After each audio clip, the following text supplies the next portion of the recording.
Hermanos, que el Señor nos continúe bendiciendo en esta tarde. El Señor está aquí. Gracias al Señor por su presencia en la adoración. Agradecemos a Dios por nuestra hermana Heredia. Heredia, que el Señor la ha traído para guiarnos a nosotros. ¿Se oye? Sí. Bueno, está un poquito bajito, pero el control está por allá. A tratar de hablar un poco alto. Esta tarde el pastor no está, ya usted sabe, me toca a mí el gran compromiso de traer una reflexión de la palabra de Dios. Amén. El estar ante la presencia de Dios y tener que hablar su palabra es un gran compromiso, porque hay que estar en santidad delante de Dios. Amén. Y hay que estar en tono con el Espíritu Santo de Dios. Así que vamos a orar antes de comenzar para que el Señor nos guíe en esta tarde. Señor, te bendecimos, te damos a ti la gloria. En esta tarde estamos delante de ti y estoy delante de ti. Te pido, Padre, en esta tarde que tú conoces el corazón de cada uno de mis hermanos aquí presentes. Tú conoces la necesidad que pueda haber en cada uno de nosotros. Pero tú eres el Dios que suple, el Dios que sana, el Dios que restaura. Y creemos firmemente en tu presencia.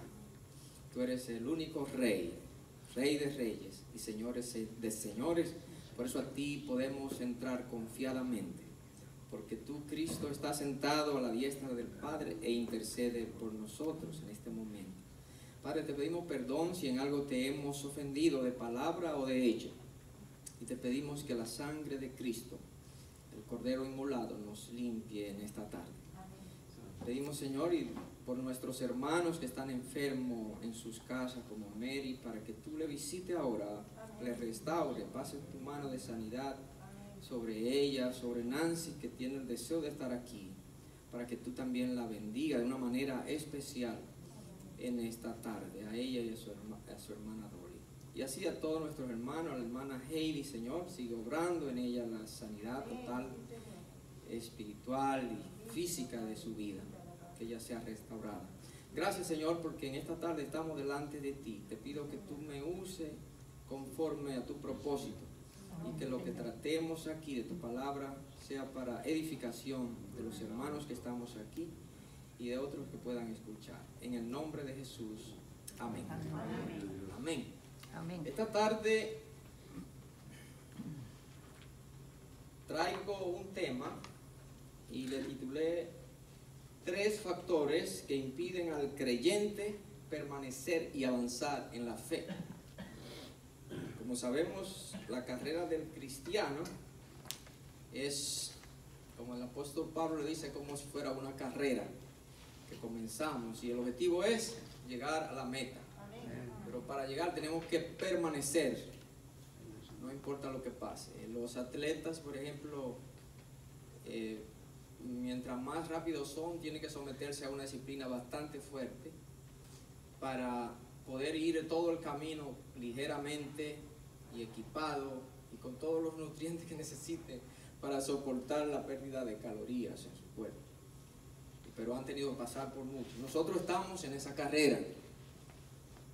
Y el Señor Jesús mismo dijo, si alguno pone la mano en el arado para comenzar a arar la cerca, el surco, y mira hacia atrás, no es digno de mí. O sea, nosotros comenzamos y de aquí vamos hasta la patria celestial.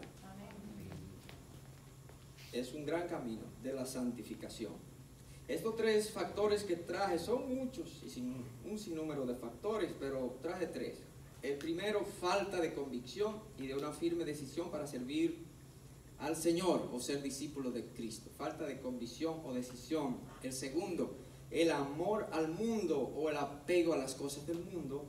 Y el tercero es el pecado, el enemigo número 1. En la carrera del creyente, como lo decía, como discípulos de Cristo, inicia con la conversión. Inicia cuando yo reconozco, cuando ustedes han reconocido que son pecadores, que no hay otro medio para reconciliarse con Dios, sino solo a través de Cristo Jesús, quien fue que vino a dar su vida en sacrificio por todo. Como dice en Romanos 10, 9 y 10, si confesare con tu boca que Jesús es el Señor y creyere en tu corazón que Dios le levantó de los muertos, es salvo. Ahí comienza el caminar del creyente. Amén. Esto solo es el inicio de la vida del creyente. Somos salvos por la fe en Cristo. Somos justificados por la fe en Cristo, quien pagó el precio, y estamos en paz con Dios el Padre por Él. Porque Cristo pagó el precio por ti y por mí.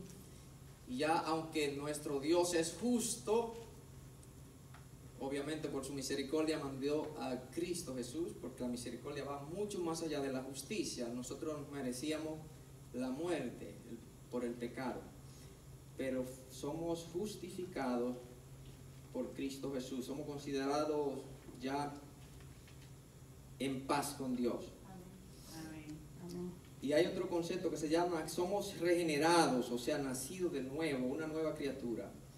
Pero de aquí en adelante, cuando esto sucede, que es cuando realmente somos salvos, cuando aceptamos a Cristo, comienza el peregrinaje. Hay un libro que se llama El Camino del Peregrino. Es toda una vida. Hay un coro que mi papá cantaba siempre, bueno, y nosotros lo hemos cantado, que dice: he decidido seguir a Cristo. Amén. No vuelvo atrás, no vuelvo atrás. Y hay otro que decía, porque subiendo y bajando nunca llegaremos. Si comenzamos a subir la escalera de un edificio al segundo piso, si subimos y bajamos nunca llegamos al segundo. Pero la carrera es que debemos seguir. Es una escalera hasta llegar a la medida de la estatura de Cristo, que fue lo que él dijo. Y dice el apóstol Amén. Pablo. Amén. En Hebreos, quiero leerle estos versos. Hebreos capítulo 10, 36 al 39. El apóstol Pablo le escribe y dice: porque Hebreos 10, 36. Porque os es necesaria la paciencia para que, habiendo hecho la voluntad de Dios, obtengáis la promesa. Porque aún un poquito, y el que ha de venir vendrá y no tardará. ¿Saben quién es ese? Cristo.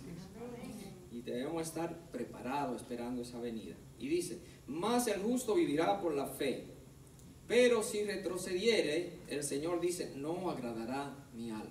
O sea, que significa que no podemos retroceder, sino seguir adelante. Amén. Y el último versículo, el 39, dice: pero nosotros, dice Pablo a la iglesia, a los hebreos, y nos dice a nosotros hoy, y nosotros debemos hacer lo propio, pero nosotros no somos de los que retroceden para perdición, sino de los que tienen fe para preservación del alma.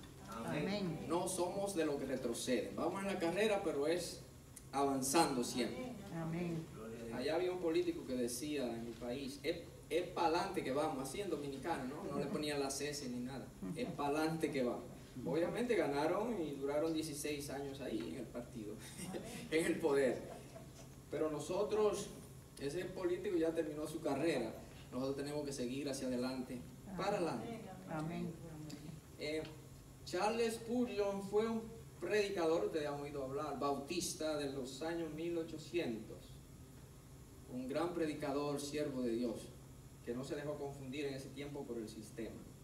Y él, en un mensaje que predicó en el 1877, ya ustedes saben, eso es tiempito atrás, casi ahorita, él predicó sobre este verso de Job 17:9. Dice: no obstante, proseguirá el justo su camino. No importa qué pase. Fue lo que le pasó a Job. Job, ustedes saben que pasó por todo y mucho más. Pero él dice: no obstante, proseguirá el justo su camino. No importa lo que pueda pasar y las circunstancias. Y él escribió esto, que lo voy a leer. Dice: el hombre que es justo ante Dios tiene un camino propio, no es el camino de la carne, ni tampoco es el camino del mundo. Es un camino que Él, o sea, que el mandato divino le ha señalado, que Dios te ha señalado, y en el que Él camina por fe, ese hombre, usted y yo. Amén. Es la calzada del Rey de Santidad, del Rey de Reyes. Y el impío, dice, no transitará por ella. Solo los que son rescatados por el Señor caminarán por esa calzada. Amén. Y estos descubrirán que es un sendero de separación del mundo. Él está hablando de la perseverancia del justo, de nosotros los creyentes. O sea, es un camino difícil a veces, porque, o no a veces, siempre, porque es separación del mundo, y estamos en el mundo. Y Jesús le dijo a sus discípulos en su oración: Padre, no te ruego que los saque del mundo, déjalos ahí, ellos van a tener que sufrir muchas tentaciones y persecuciones, pero yo estoy ahí para sostenerlos. En lo que el Señor dice hoy, Él está aquí para sostener. Entonces, los tres factores, la falta de convicción y de una firme decisión, es el primer punto. Falta de convicción y de una firme decisión para servir a Dios. En Hebreos 11:1, ahí vemos el versículo clave que sabemos que dice: es pues la fe, la certeza de lo que se espera y la convicción de lo que no se ve. El significado de convicción es la seguridad que tiene una persona de la verdad o certeza de lo que piensa y siente. Es una seguridad completa. Amén. Convicción, un significado griego, o sea, del griego, significa prueba, certeza y convencer. Algo de una similitud. Hay una palabra que se usa en los juzgados y que tiene una relación, y es la palabra convicto. Porque ¿de dónde viene convicto? Convicción. El término, en términos legales, convicto se dice que es un reo a quien legalmente se ha probado de un delito, aunque no lo haya confesado, pero legalmente se ha probado. ¿Por qué se ha probado? Pero sí, eso tiene lógica, que el jurado determina culpabilidad en el acusado porque tiene todas las pruebas, tiene toda la certeza y está plenamente convencido de su culpa. O mejor dicho, el jurado tuvo convicción de culpabilidad para el acusado. Pero muchas veces en nuestro caminar cristiano nosotros podemos confundir dos términos. Uno es creer y también el otro es convicción. Son muy diferentes. Creer, podemos decir que es saber lo que se cree, lo que yo creo. Creo en Dios, creo en Jesús, creo que el Señor creó todas las cosas por el universo. Pero cuando hablamos de convicción, entonces es saber por qué yo creo eso. ¿Por qué yo creo que Jesucristo es mi Salvador? ¿O por qué yo soy creyente? ¿Qué obra ha hecho el Espíritu Santo en mi vida que yo con convicción propia puedo decir: por eso soy cristiano, o por eso creo? Sé que todos nosotros aquí tenemos, porque ya somos creyentes, según veo, en Cristo, de unos de menos años, otros de más años, unos más madurez, otros menos, pero todos vamos en la carrera, que es llegar a la meta, al supremo llamamiento de Dios en Cristo Jesús y estar con Él. Amén. Así que, ejemplo de creer versus convicción. Una simple creencia o decir creo, por ejemplo, en Jesucristo, le permite vivir una vida religiosa. Hay muchos aún creyentes que dicen: ok, yo creo en Cristo, creo en su obra, de redención y viven una vida religiosa, de ir a la iglesia, de hacer lo bueno, de dar limosnas o de hacer cosas y cosas, pero no es lo mismo que una firme convicción en Jesucristo, que es algo por el cual tú estarías dispuesto ¿a qué? A dar hasta tu propia vida. Creer y tener convicción. Si tenemos fe, debemos tenerla con convicción. Cuando decimos que la fe es la certeza de lo que se espera y convicción de lo que no se ve, es que estamos seguros de que servimos a un Dios que es real, que nos ha transformado, que nos ha dado vida y que tenemos experiencia de comunión con Él. Amén. No porque otro me ha dicho, sino porque ya lo hemos vivido, Amén. la comunión con el Señor. Amén. Es tener la certeza y saber por qué creemos. Veamos en una lectura en Daniel, donde podemos ver la decisión de 3 jóvenes que realmente sí estaban convencidos. Vamos rápidamente al libro de Daniel, lo tengo aquí, en el capítulo 3, y vamos a leer los versículos capítulo 3, versículo 1 al 6, y después del 12 al 18. Una historia muy hermosa.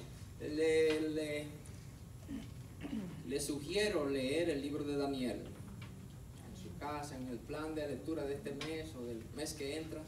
Es un libro tremendo porque comienza con la historia de jóvenes que decidieron servir al Señor, no importa en el sistema donde lo llevaron, pero fueron fieles a Él. Y leemos así, en el nombre del Señor, dice: el rey Nabucodonosor hizo una estatua de oro cuya altura era de 70 codos y su anchura de 6 codos.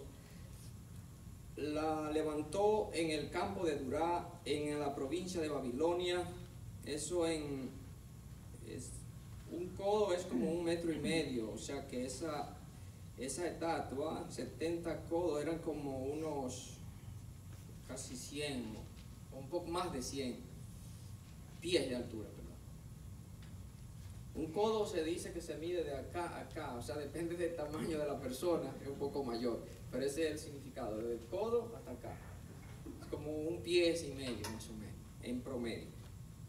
Y dice así: y envió el rey Nabucodonosor a que se reuniesen los sátrapas, los magistrados y capitanes, oidores, tesoreros, consejeros, jueces y todos los gobernadores de las provincias, para que viniesen a la dedicación de la estatua que el rey había hecho. Fueron pues reunidos los sátrapas, magistrados, capitanes, oidores, tesoreros, consejeros, jueces y todos los gobernantes de la provincia o de las provincias, y a la dedicación de la estatua del rey. Y el verso 4 dice: y el pregonero del rey anunciaba en alta voz: mándese a vosotros, oh pueblos, naciones y lengua, que al oír el son de la bocina, de la flauta, del tamboril, del arpa, del salterio, de la zampoña y de todos los instrumentos de música, la adoraran. Y el verso 6 dice: y cualquiera que no se postrare y adorara inmensamente o inmediatamente será echado dentro de un horno de fuego ardiente. Vamos a ver qué pasó en el verso 12. Algunos de los, no sé cómo le llamaban, de los chismosos por ahí, ¿no? O soplones, como le llamaban en otros regímenes, ¿no? Entonces por ahí hay 3 jóvenes. Dice: hay unos varones judíos, los cuales pusiste sobre los negocios de la provincia de Babilonia, Sadrach, Mesach y Abednego. Estos varones, oh rey, no te han respetado, no adoran tus dioses, ni adoran la estatua de oro que has levantado. Entonces Nabucodonosor dijo con ira y con enojo que trajesen a Sadrach, Mesach y Abednego. Al instante fueron traídos estos varones delante del rey. Habló Nabucodonosor y les dijo: es verdad, Sadrach, Mesach y Abednego, que vosotros no honráis mi Dios, ni adoráis la estatua de oro que he levantado. Ahora pues, estáis dispuestos para que al oír el son de la bocina y de la flauta y de todos los instrumentos, se postren a adorarla. El 16 dice: Sadrach, Mesach y Abednego respondieron al rey Nabucodonosor diciendo: no es necesario que te respondamos en este asunto.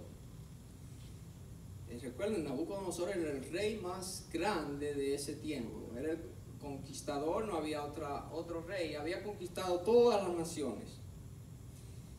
Y dice, y aquí, bueno, y ellos, Sadrach, Mesach y Abednego respondieron al rey Nabucodonosor diciendo: no es necesario que te respondamos sobre este asunto. He aquí nuestro Dios, a quien servimos, puede librarnos del horno de fuego ardiente, y de tu mano, oh rey, nos librará. Y si no, sepa, oh rey, que no serviremos a tus dioses, ni tampoco adoraremos la estatua que has levantado. Tremendo. Aquí se ve el ejemplo de lo que es estar convencido del Dios a quien habían ellos creído, no al Dios que solamente le hablaron su padre diciendo: mira, nuestro Dios Jehová hizo maravillas en Egipto con el pueblo, haciendo que ganáramos batallas cuando no teníamos soldados, etcétera, etcétera. Pero ellos, además de eso, eran jóvenes que conocían las Escrituras. Ellos conocían el Torá, con los primeros libros de la ley y de todos los profetas que existían hasta el momento. Ellos conocían que su Dios era el único Dios verdadero, el Rey.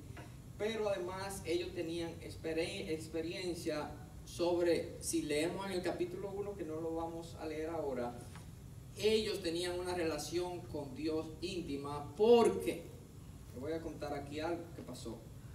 Ellos no solo creyeron al Dios de la historia que contaban sus padres, que había hecho maravillas en el pasado al pueblo de Israel, sino que creyeron firmemente al Dios que ellos servían con convicción, al Dios con quien tenían comunión personal, al Dios que les respaldó.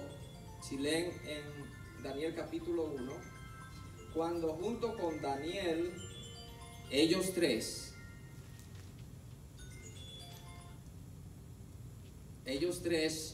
Daniel, Sadrach, Mesach y Abednego, vinieron junto con otros grupos de príncipes de Jerusalén a Babilonia, cuando Nabucodonosor conquistó y lo trajo prisioneros a Babilonia, o desterrados, o como se quiera llamársele.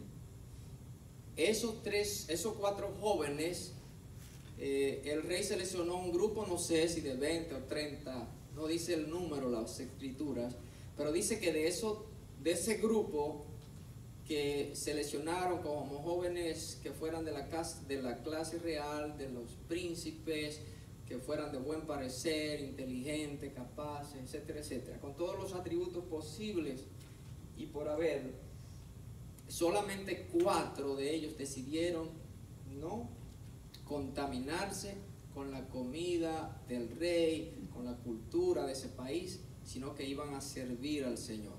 Pusieron a prueba, o le pidieron al líder o al jefe que los alimentaba que lo pusieran a prueba, y dice: bueno, dame a nosotros solamente, danos agua y legumbre y pruébanos por 10 días. Si de aquí a 10 días tú nos ves que estamos medio demacrados, feos, entonces ok.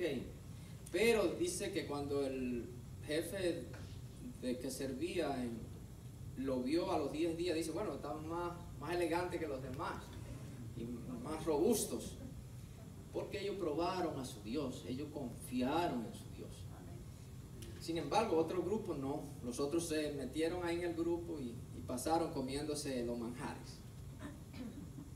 Y hay uno de los versos donde dice, propusieron en su corazón no contaminarse con la comida real y del vino, que para ellos y su Dios era considerado abominable. Oh, gracias.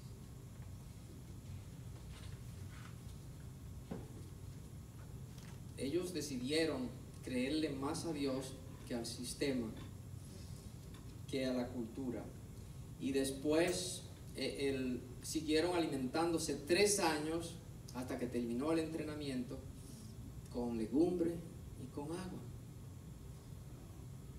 A los 3 años, cuando terminan el entrenamiento, así dice, y no fueron hallados entre todos ellos otros como Daniel, Ananías, Misael y Azarías. Así pues, estuvieron delante del rey en todo asunto de sabiduría e inteligencia que el rey le consultó, los halló 10 veces mejores que todos los magos y astrólogos que había en todo su reino. De aquí que le traje esta referencia, porque estaban hablando de la fe de ellos, cuando ellos le dijeron al rey, en Daniel capítulo 3, sepa, oh rey, que nosotros no adoraremos a la estatua que usted ha levantado. Y sepa que si nos quiere tirar en el foso en el horno de fuego, aún estamos dispuestos a sufrir una muerte horrenda como esa. Pero si nuestro Dios, Él puede librarnos. Pero si aún Él no quiere librarnos y porque tenemos que pasar por ahí, entonces de ninguna manera te adoraremos la estatua.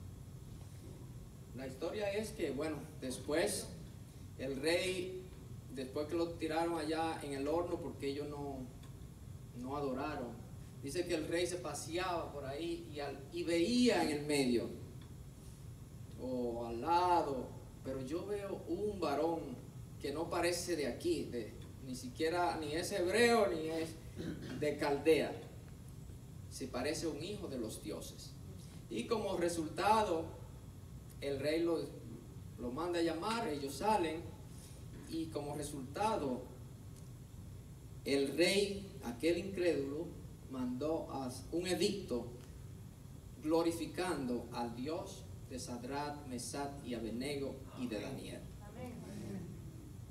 Así el Señor quiere que nosotros, como sus hijos, en el medio donde nos ha puesto, que vivamos una vida de integridad, de convicción de que somos creyentes.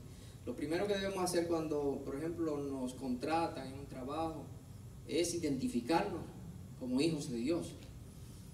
Y nuestra actitud y nuestro comportamiento debe ser siempre como un hijo del Señor. Amén. Que nadie pueda señalar, porque el único que es glorificado es Dios. Amén. Y también Dios entonces te va a recompensar, te va a subir ahí en esa empresa, te va a hacer llegar o te va a poner en un cargo para que tú seas de bendición. Amén. Así que debemos servir al Señor con convicción. El segundo punto que quiero tratar es el amor al mundo y el apego a las cosas del mundo. El apego es un sentimiento de afecto por medio del cual te sientes unido a una persona o a una cosa, causa o un ideal. Algunos apegos pueden ser buenos, como es el amor por la familia, los cuales pueden motivarse a ser mejor cada día. Pero hay otros apegos que pueden controlar tu vida y llevarnos por caminos peligrosos.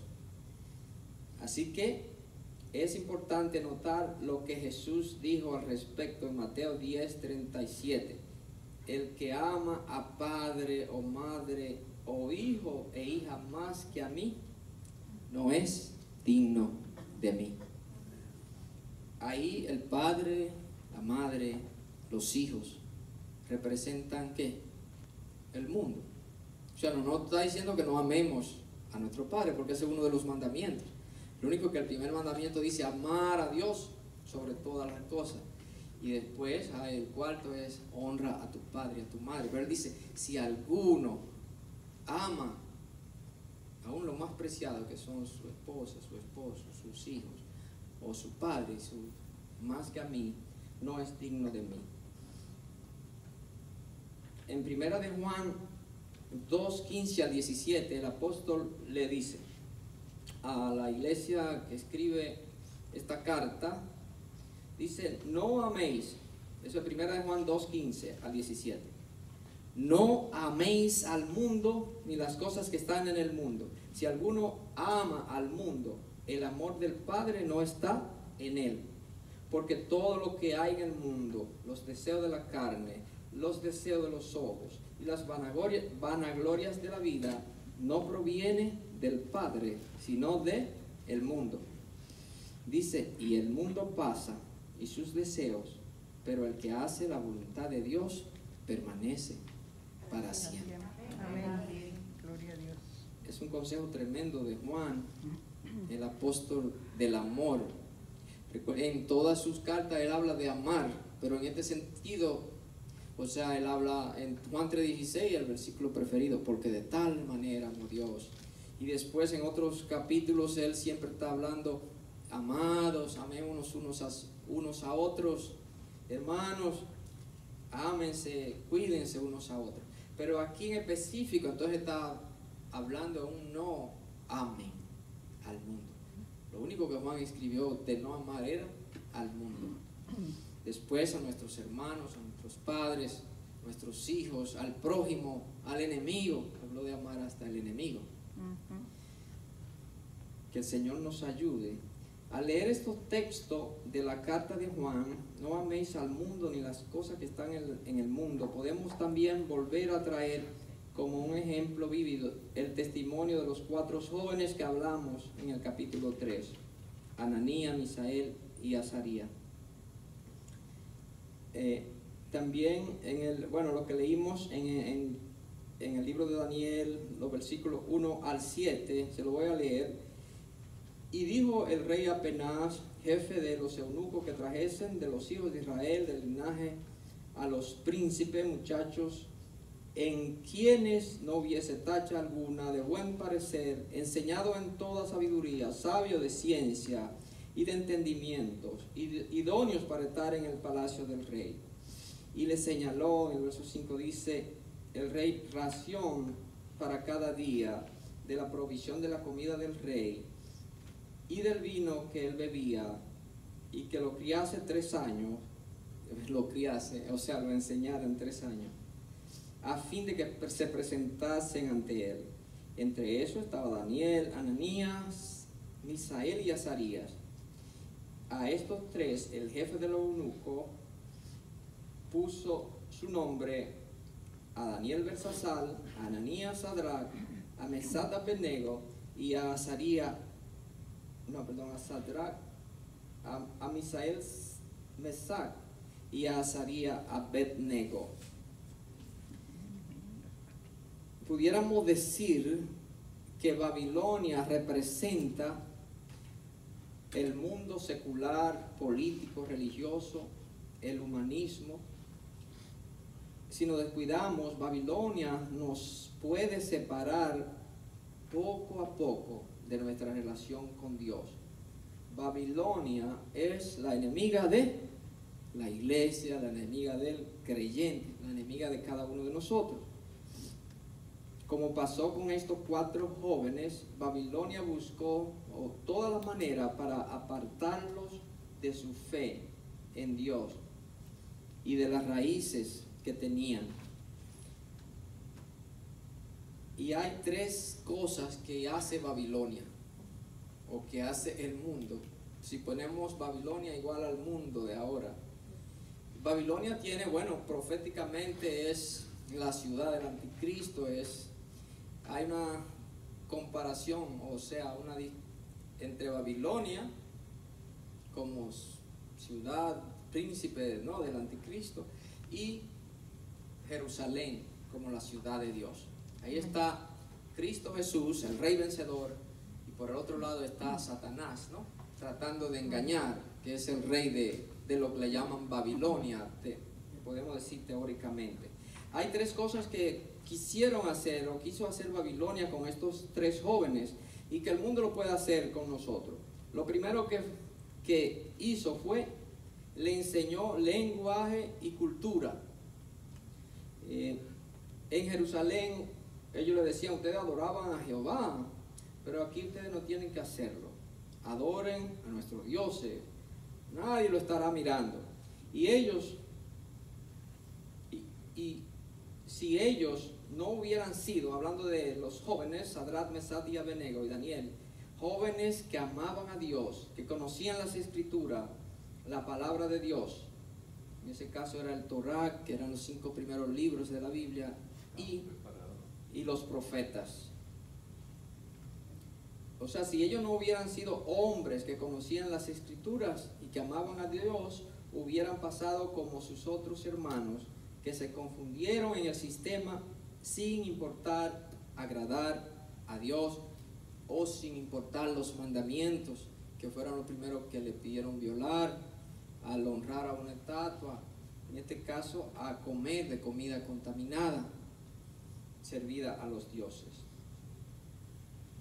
Es lo que el sistema escolar, por ejemplo ahora, religioso, recuerden que estamos en un mundo bien, donde el príncipe de este mundo hace lo que quiere hacer, pero el Señor está haciendo lo que tiene que hacer, ¿no? En su iglesia y en cada uno de nosotros. Es lo que el sistema escolar religioso hoy está tratando de enseñar a nuestros hijos y también a nosotros. Muchas veces nos dejamos confundir los creyentes si no estamos firmes en la fe. Por eso la importancia de conocer más y escudriñar las Escrituras para aplicarla en nuestro diario vivir, enseñarla a nuestros hijos, nietos y a todo el que tengamos oportunidad de evangelizar y discipular. La Biblia, palabra de Dios, es el libro de libros que determina o nos da el mensaje con los principios que la iglesia debe enseñar y que nosotros, los hijos de Dios, los discípulos de Cristo, debemos enseñar al mundo. Hay un dicho por ahí, creo que fue de Martín Lutero, relacionándose con la iglesia, cuando él entendió la verdad de la Biblia, porque antes ni siquiera la podía leer, siendo a él un monje, ¿no? Un sacerdote. Pero él dice, la iglesia no debe determinar lo que enseñan las Escrituras, sino que las Escrituras es lo que determina lo que la iglesia debe enseñar. Amén. O sea que muchas veces en la iglesia está condicionando las Escrituras para enseñar lo que quiere. Obviamente esa no es la iglesia de Cristo, porque los siervos de Dios, de verdad, los pastores que siguen la palabra y que son hijos de Dios, enseñan la doctrina sana. Amén. Pero tenemos que tener cuidado de no dejarnos embaucar, porque hay muchos que tratan de apartarnos de la verdad. Al practicar, por ejemplo, en el sistema moderno, ahora mismo en Estados Unidos y en el mundo, Babilonia o el mundo está tratando de hacer ver normal cosas como, por ejemplo, le enseñan a los niños, bueno, practicar el aborto no debe ser un problema, es un asunto de sobrevivencia de las madres. Y muchos, hasta creyentes, pudieran en un futuro, si no están firmes en la fe, aceptar. El movimiento, por ejemplo, LGTB, que son de lesbianas, gays, bisexuales, etcétera, etcétera. Eso se enseña, incluso estaba viendo ahí en internet un libro, algunos hicieron un libro para niñitos que van a comenzar a leer, donde dice el abecedario gay. Hasta eso están haciendo. Y es muy peligroso porque los nenes pequeños pues van a ver eso como normal. O sea, Satanás está introduciendo todas sus cosas porque parte de las profecías y las cosas irán de mal en peor, pero nosotros los creyentes, recuerden, estamos hablando de 3 factores que nos apartan de avanzar en la fe, y uno de esos es o sea, el amor al mundo o envolvernos en las cosas del mundo. Otras cosas, por ejemplo, el matrimonio homosexual ya no es un problema, muchos creyentes ya lo aceptan y tienen hasta pastores. Imagínense a dónde hemos llegado.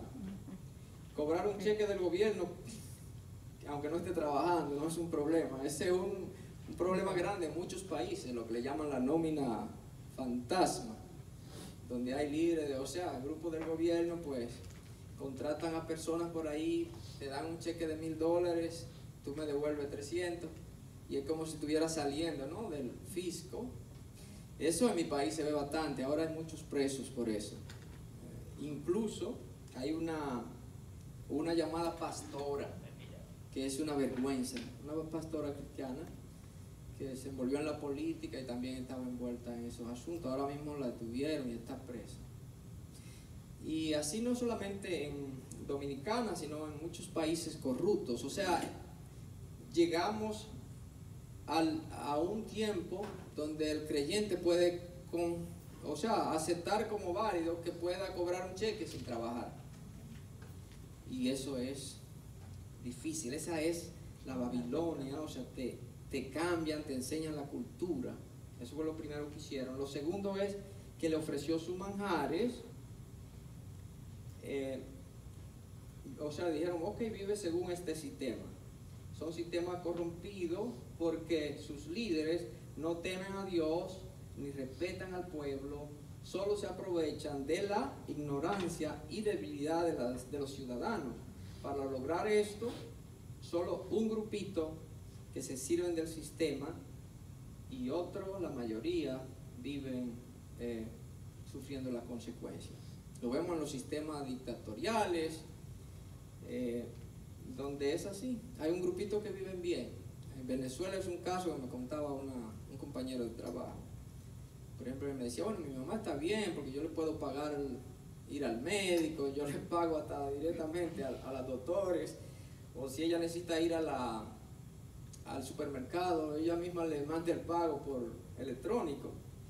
Pero la mayoría no pueden hacer eso. También pasa en Cuba. O sea, son sistemas, haciendo una comparación entre lo que puede hacer el mundo secular, también para nosotros los creyentes puede pasar lo mismo. En esos sistemas los ciudadanos se acostumbran y ya ven eso como normal, que hay que vivir así, pero no es así. Y a veces puede pasar a la iglesia, que nos acostumbramos al mundo. Hablar una mentira no es un problema, dejar de pagar los taxes al gobierno no es un problema. Y así ustedes saben 20.000 ejemplos que podemos dar.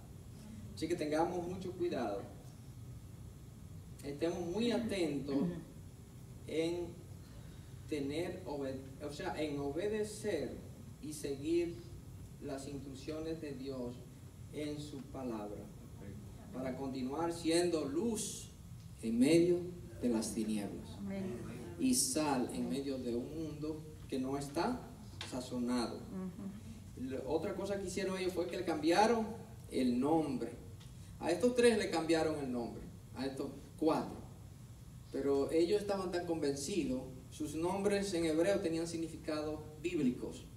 Sadrach, Daniel, Ananías, Azarías y Misael eran nombres con significado correcto de acuerdo a la palabra de Dios. Lo pueden buscar de tarea ese. Se lo dejo buscar el significado en hebreo de Daniel, Ananías, Azarías y Misael. Y entonces le pusieron unos nombres, Sadrach, Mesach, Bersasal y Abednego, que significaban divinidades, eran de las divinidades de los caldeos. Entonces podemos llegar muchas veces a acostumbrarnos, bueno, me cambiaron el nombre y vamos a seguir así escabullidos como cristianos. El Señor quiere que seamos luz en medio de las tinieblas. Y no importa el único nombre que debe estar en nosotros, que somos, ¿qué? Nueva criatura en Cristo. y que, como dice Pablo en otro versículo, somos la luz del mundo. Amén. En medio de de una sociedad maligna y perversa, para que alumbremos. Eso es lo que Dios quiere. Amén. Y el tercer punto ya es el pecado o pecar voluntariamente. ¿Es posible que un cristiano convertido a Cristo peque voluntariamente? La respuesta, no. Un cristiano convertido, hijo de Dios, no puede pecar voluntariamente. El que peca voluntariamente simplemente no es un creyente nacido de nuevo, no es un discípulo de Cristo. En Hebreo, le voy a leer lo que dice aquí, lo tengo en este texto. Hebreos 10, 26 al 29, el apóstol Pablo dice: porque si pecamos voluntariamente después de haber recibido el conocimiento de la verdad, ya no queda más sacrificio por los pecados, sino una horrenda expiación de juicio y de hervor de fuego que ha de devorar a los adversarios.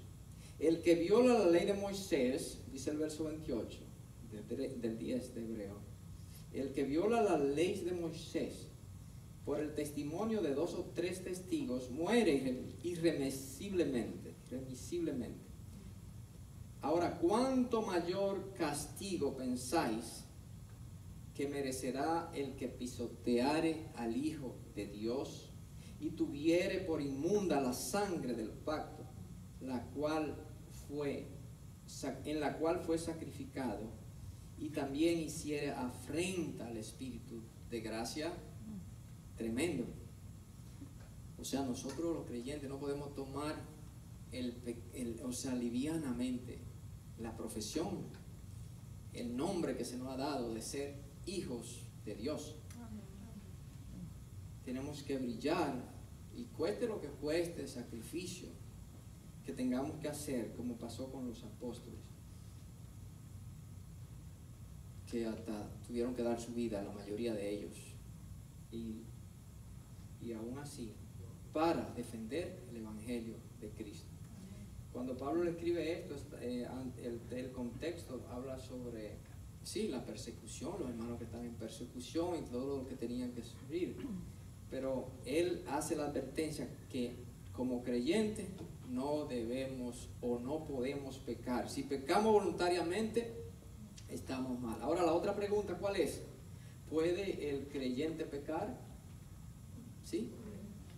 Lamentablemente sí, porque vivimos en un mundo caído, una carne, la concupiscencia de la vida. Pero ¿cuál debe ser la actitud del creyente en su caminar? El objetivo es la santificación, que es un proceso. Si pecamos, aquí el apóstol Juan dice en 1 de Juan 2:1: hijitos míos, estas cosas os escribo para que no pequéis, y si alguno hubiere pecado, abogado tenemos para con el Padre, a Jesucristo el justo. Pero miren, él le dice: esto le escribo para que no pequéis. No debe ser, eso no debe estar en nuestro itinerario, pecar. Si pecamos porque por alguna razón nos tentó el enemigo, pero ¿cuál debe ser entonces la actitud del creyente? Dice: un discípulo de Cristo que ha nacido de nuevo y en quien habita el Espíritu Santo no peca voluntariamente. El Espíritu Santo te convence y te alerta, te hace sentir triste y arrepentido, y entonces tenemos que ir humillados ante la presencia de Dios. Amén. ¿Dónde encuentras a tu amado abogado Jesucristo? Quien intercede al Padre por ti, y entonces eres nuevamente restaurado y estar en paz con Dios para seguir gozoso el camino de la vida. Amén. La tercera pregunta sería: ¿qué provoca el pecado en la vida del creyente? El consejo de Dios en toda la Escritura es que nos apartemos del pecado y que vivamos en santidad. La razón principal es porque nuestro Dios es santo, Amén. santo, santo. Amén. Y no podremos tener comunión íntima con Él cuando pecamos o nos apartamos por nuestra desobediencia. El pecado nos separa de la comunión con Dios, nos quita el gozo de la salvación, nos hace sentir miserables, no nos deja avanzar en el camino de la fe. Amén. Ya estamos casi terminando. Hay un verso de también, ¿qué otra cosa hace? Nos impide ser testigos de Cristo. No nos deja brillar la luz de Cristo en medio de las tinieblas. Si uno está en pecado, no tiene autoridad, no tiene deseo de testificar, porque ¿qué es lo que va a hacer? No está en paz con su Dios. Así que nosotros lo que debemos es vivir cada día en comunión con el Espíritu Santo, y para que Él nos guíe, como dice, a toda verdad. En Hebreos 12:1 hay un versículo muy tremendo que el apóstol Pablo escribe. Dice: por tanto, ya que estamos rodeados por una enorme multitud de testigos de la vida de fe. Esos testigos, ¿sabe quién eran? Todos los del Antiguo Testamento: Elías, Moisés, Abraham, Enoc, Eliseo. Y habla ahí de los héroes de la fe en el capítulo anterior. Entonces dice: quitándose todo peso que nos impide correr. Dice, especialmente el peso que tan fácilmente nos hace tropezar, que es el pecado. Y corramos con perseverancia la carrera que Dios ha puesto por delante. Amén. En pecado no podemos avanzar. Vamos a estar, como dice el coro de mi papá, subiendo, bajando, subiendo y bajando. Y nunca vamos a llegar a la medida de fe que Cristo quiere. O mejor dicho, no vamos a llegar a disfrutar del gozo que da el ser lleno del Espíritu Santo, ser un testigo de Cristo. En conclusión, hoy hemos visto 3 de los muchos factores que impiden al creyente permanecer y avanzar en la fe. Que ya saben: falta de convicción o de una firme decisión, el amor al mundo, el apego a las cosas del mundo y el pecado. Que el Señor nos ayude a estar firmemente convencidos del gran privilegio que tenemos por ser llamados hijos de Dios. Amén. Que el Señor nos ayude a estar convencidos cada día, cada minuto, antes de actuar, antes de dar un paso, el gran privilegio que tenemos de ser hijos de Dios, del Rey de Reyes, Señor de Señores, del que leía Betty en el Salmo, el que es misericordioso, el que creó los cielos y la tierra, todo lo que existe. Es el sustentador de todo lo que existe. Que somos también coherederos con Cristo, nuestro Señor y Salvador, que dice Colosenses, el apóstol Pablo, que nos ha sentado en lugares celestiales en Cristo, con Él, y que de allí intercede por nosotros. O sea, la posición del creyente es tal que dice que Cristo nos sentó en lugares celestiales, ahí arriba. O sea, no somos de aquí, somos de allá. Aunque Amén. estemos aquí, tenemos que vivir una vida de santidad. Amén. Es necesario, hagamos nuestra meta en esta tarde y seguir los consejos del apóstol Pablo a los colosenses, que les voy a leer. Con esto vamos a concluir. En Colosenses capítulo 3, verso 1 al 4. Si pues habéis resucitado con Cristo, buscad las cosas de arriba, donde está Cristo sentado a la diestra de Dios. Poned la mira en las cosas de arriba y no en la de la tierra, porque habéis muerto y vuestra vida está escondida, otra palabra, escondida con Cristo en Dios. O sea que nadie nos puede tocar. Así que podemos vencer, podemos ser santificados cada día. Y aunque estemos en el mundo, en medio de las vanidades, el Señor nos ha dado el poder porque Él dice que nos escondió con Cristo en Dios. Cuando Cristo, vuestra vida, se manifieste, Cristo nuestra vida, entonces nosotros también seremos manifestados con Él en gloria. Y esa es la meta de nosotros. Seguir la carrera hasta llegar a estar con Él.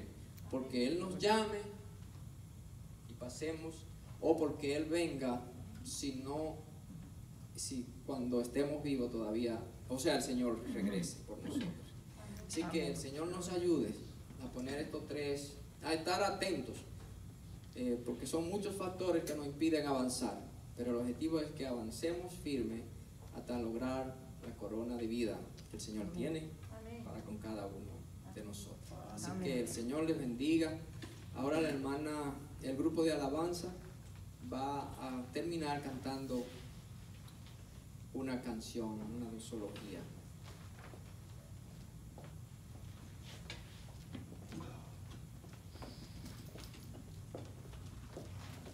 Pueden ponerse en pie si quieren para que descansen un poquito y casi nos vamos.